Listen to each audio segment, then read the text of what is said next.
Okay, great day, full day, just wrapped grad class, have papers due, homework, all the things, but wanted to take a moment, got my hair done, isn't it cute? It's got some growing out to do, it got really damaged in the Caribbean cruise. Side note, tiny braids, not good for white girl hair. Anyway, it's all growing out and it's fine. So I have a few minutes to do a reading and I really want to do that. I wanted to connect with you and just have us focus on something nice before bed. I got to get up at 3:30 a.m. for work, I'm tired. All right, it's called The Great Adventure. Many people seem to have the impression that the sole object of metaphysical study is the overcoming of difficulties. But to suppose that is to lose all sense of proportion. The truth is to be sought for its own sake. The knowledge of truth is its own reward, and that reward is health, harmony, and prosperity to begin with. But this is only the beginning. The real object of the seeker should be the development of his own higher faculties and powers. In a word, his spiritual evolution. Now, it so happens that as fast as one acquires spiritual understanding, his circumstances improve in every respect. His health, his temper, his happiness, and his material surroundings rapidly and automatically change for the better. Per contra, a want of true understanding automatically and necessarily expresses itself in some sort of difficulty on the physical plane, culminating in sin, sickness, and death. When people find themselves in any difficulty, and this is just, he's more of a metaphysical teacher, so just pointing at sort of the way we think about life is kind of what happens to us. When we find themselves in any difficulty, when people find themselves in any difficulty, should they have some glimmerings of spiritual truth, they realize, however dimly, that a way out is to be found along the path of spiritual enlightenment. And consequently, they study books, consult friends in the movement, ask for treatment or guidance, or take whatever steps to be appropriate at the moment. This is the natural and proper course to pursue, and provided they understand what it is that they are doing, it is only a matter of time before their difficulties, their ill health, their poverty, their trouble, whatever it is, must disappear. They are, in fact, seeking spiritual enlightenment. They are working for a change in consciousness, and one cannot seek for an improved consciousness without getting it, or get it without making a demonstration. It's my whole life summed up in a few paragraphs, right? Like, I've made a zillion mistakes, so multiple times, but always seeking for that answer, that evolution, and I've always known it's through a spiritual mechanism. It's just figuring out what it is. Misunderstanding and disappointment arise when people mistake the teaching for some kind of elaborate conjuring trick. I see a lot of this online. In order to manifest, you need to do this, and this is what you're doing wrong in your third eye or amygdala brain, and misunderstanding and disappointment arise when people mistake the teaching for some kind of elaborate conjuring trick. When a man supposes that by a wave of the hand or the repetition of an incantation, his circumstances can be changed for better without any corresponding change in his own mentality, he is doomed to disappointment. There's no fast tracks to this. That's why anyone that says, pop up something in a weekend or fix all your problems in 24 hours, or it's just a slight trick of a gland you've got to activate. No, you're going to have to do the work. That's what does it. Everybody else that's like trying to take a pill and fix your depression. Like, no, or your weight, taking a shot to lose weight. Like, no, you're going to have to get off your ass and go work out. Or you're going to have to, eat better and do things that will care for your body in a way that's actually supportive so it can rebalance itself. It takes a change. Okay. He has not come into truth, and the truth movement has nothing for him. In other words, you can't just conjure up something without trying to, or without actually looking for a corresponding change in your own mentality. During the past few years, a large number of people of all sorts have consulted me about their difficulties, and they easily divide themselves into two groups. Some people, for instance, are in trouble owing to some very obvious defect in their character, but are quite unwilling to overcome this defect, or even in many cases to acknowledge it. They wish to continue in their mistake and to have prosperity or happiness as well. Needless to say, for them there is no relief until they've suffered a little more and have been punished sufficiently to make them do what is necessary. The man who drinks, for example, is certain to ruin his business. And you cannot help him as long as he prefers whiskey to prosperity. Of course, if he's trying to give up whiskey, you can help him to do so, and then all will be well.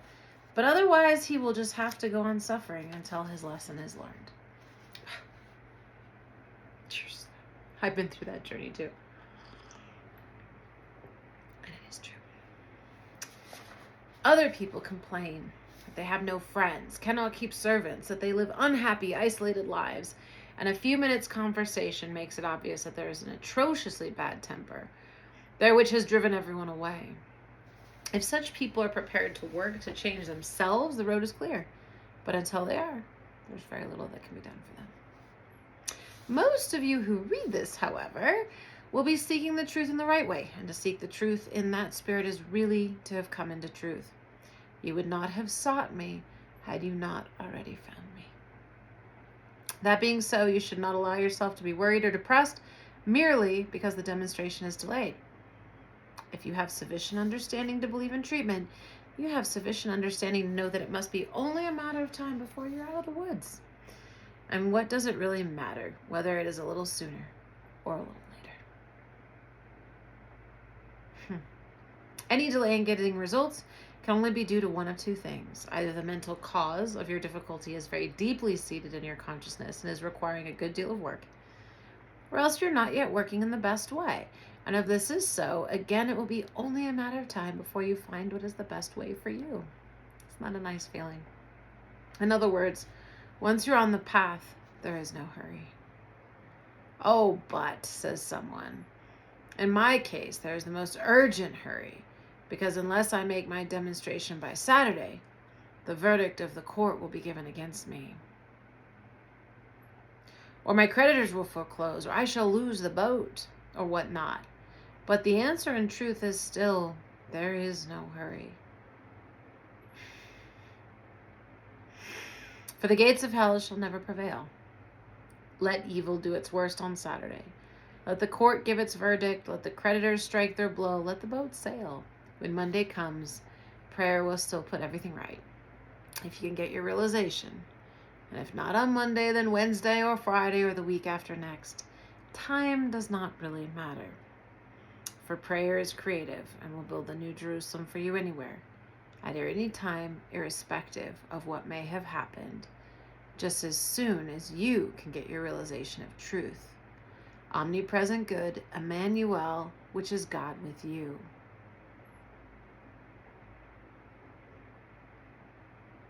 This is the new Jerusalem which comes down out of heaven like a bride adorned for her husband and is independent of any conditions of the physical plane. In other words, your consciousness marrying with all that is, with your source, allowing, it would be in Abraham's terms. When you are in difficulties, look upon the overcoming of them as a great adventure. Okay. Yes, will do. Resist the temptation to be tragic, to give way to self-pity or discouragement. Don't worry, I would never. And approach the problems as though you were an explorer seeking a path through darkest Africa, or an Edison working to overcome difficulties in connection with a new invention. You know that there is a way out of any difficulty, whatever, no matter what it may be, through the changing of your own consciousness by prayer. You know that by thus raising your consciousness any conceivable form of good, or your vibration, that you can desire will be yours. And you know that nobody else can by any means hinder you from doing this when you really want to do it. Relatives, customers, employers, the government, bad times, so-called, nothing can hinder you from the rebuilding of your own consciousness, and this rebuilding is the great adventure. Is the great adventure. Exploring our consciousness, connecting with our source, creating and experiencing those creations in the physical. That's the ideal thing, and that's that relationship, that perfect marriage of that bond. The great adventure, huh? The importance of prayer, asking. He's doing a conscious ask and then getting out of the way and not worrying about it anymore. That's sort of what that treatment is, and is very encouraging for me, as I've had some challenges, and yeah, I'm grateful. I'm grateful we're turning a page, and that I know that it is the thinking that gets us there. And so many people empower evil, and sort of, he even talks about it a little bit. And I think it's so important to remember that we don't want to give consciousness to darkness. When lights turn on, darkness just vanishes. Remember that. It doesn't push back. It doesn't have density or mass. It is simply the absence of light. It isn't. We've assigned a lot of consciousness to it, demons and devils and all of these types of things, and we think that we're set up for danger by not being aware of it. But it's actually, the more you know about it and study and focus on it, the more you empower it, because it's created through your power of belief. So the more we can all realize that darkness just, it seems really powerful. Of course, it seems dark and scary, but as soon as the light clicks on, it just vanishes. And that's really the goal here, right? Is to continue to turn that light on, and to continue to have this great adventure together with each other, with our creation, and allow a lot of really fun stuff in. So with that, I'm a little rambly. I'm tired. I'm going to go to sleep. I love you. Thank you for being on this journey with me. I'm excited for this journey. We're going to have some fun and be silly, and learn to track some things on the way. So hopefully you're also experiencing a wild ride, some additional happiness, mixing it up. It's the newness, it's the change, it's the difference, it's the hope, it's the opportunity in the evolution that I love and hunger for. And I was really only doing it in the professional arena, I realize now, or just the job piece. This is different because it's professional, my grad school, but it's like my own company, and I feel ready to do that now, where it just wasn't as fulfilling getting it all from there. I want to have stimulation in things I'm passionate about that aren't just dollars and cents and a corporate initiative. It isn't very inspiring. It's a deeper conversation. It's real tools, and real tools that expand your understanding of how to really support someone else and what they want to achieve. And that's what being a coach is all about. So anyway, with that, a little more milk and some resties. Good night.